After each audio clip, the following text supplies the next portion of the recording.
Hello friends, recently 56 GST Council meeting took place on 3rd of September 2025. We all are saying it as GST 2.0 because of the main reason that the rate of tax on several goods and services has been racialized and those are reclassified either into 5% or into 18% or exceptionally into 40% or some services which are of prime importance has been exempted. Now in this video, we are not going to discuss that which product rate has been changed or which service rate has been changed because on 3rd September itself, government has issued press release which has been circulated widely amongst all of you. The major thing which we need to understand is that if there is any service or any supply of goods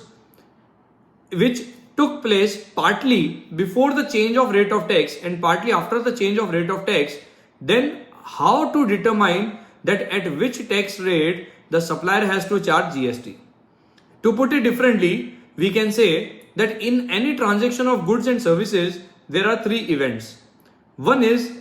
date of payment, second is date of invoice, and third is date of supply. Now, date of payment, date of invoice, and date of supply, when all three events are completed, then a supply is said to be completed, whether it be in respect of goods or whether it be in respect of services. Now, it may be possible that these three events took place on different dates, and some of the dates may fall before the change of rate of tax, that is 22nd September 2025, and some of the dates may fall after the change of rate of tax, that is on or after 22nd September 2025. If this situation takes place or if this situation occurs, then how will you identify that at which rate the GST should be charged? So in this case, you have to see that out of three events, that is date of issue of invoice, date of payment and date of supply,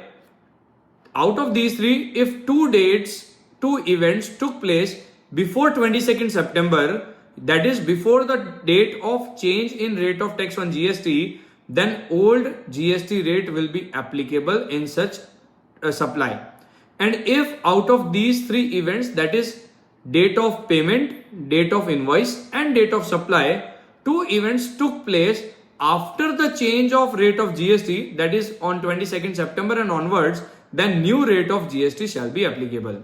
Friends, this is applicable in the case of goods as well as in the case of services. So if in your case there is any such transaction of goods and services in which there are three different events, date of payment, date of invoice and date of supply, and these three events took place on different dates, and some of the events may take place before the change in rate of tax and some after change in rate of tax, then you have to see the way that has been explained by me. Accordingly, you have to charge GST on the said transaction or on the said supply.